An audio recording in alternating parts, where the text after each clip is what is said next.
আসসালামু আলাইকুম গাইস। তো ওয়ানলি ভোলাই I can feel this moment. তো কুয়াশার মধ্যে যখন ঢাকা থেকে সকাল ভোরে বরিশালের উদ্দেশ্যে রওনা হলাম, তারপরে মাঝে মধ্যেই আসলে দেখুন কতটা কুয়াশায় ভরা, একদম কিচ্ছু দেখা যাচ্ছিল না। আর সকালগুলো আসলে খুব অসাধারণ লেগেছে। তো এটা শেষ করে যখন রাস্তা আসলাম ভোলা শহরে, তো দেখুন কতটা একদম পুরো মেঘেচ্ছন্ন পুরো রাস্তা, খুব ভালো লেগেছে। আসলে শীতের সকালে জার্নি করা খুবই একটা সুন্দর বিষয়, আর শীতের মধ্যে যদি জার্নি করেন অবশ্যই ভালো লাগবে।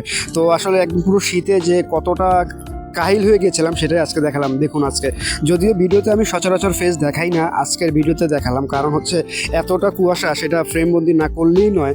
তো আপনাদের ভালোবাসা এবং সাপোর্ট পাওয়ার জন্য আসলে কষ্ট করে থাকি, জাস্ট খালি আপনাদের ভালোবাসা পাওয়ার জন্য। আর দেখুন চারপাশে কতটা কুয়াশা, কিচ্ছুই দেখা যাচ্ছিল না, একদম পুরো ফিল অন্ধকার। তো আমার কাছে ভালো লেগেছে তাই চেষ্টা করলাম আজকের ভিডিওটা দেই। তো এটা শেষ করে যখন একদম পুরো খেতে গেলাম, তো এই ক্ষেতটা দেখুন একদম পুরো সকাল যখন 6টা বাজে, একদম সূর্য মামা উঠবে না বলেই অন করেছে। তো চেষ্টা করলাম আজকে আপনাদের সব কিছু ঘুরিয়ে দেখাবো, এই আর কি। এমন কুয়াশা আমার সৌন্দর্য ফ্রেমবন্দি না করলেই নয়। তো আজকে আপনাদের দেখালাম সম্পূর্ণটা। তো ভিডিওটা কেমন লাগে অবশ্যই কমেন্টে জানান।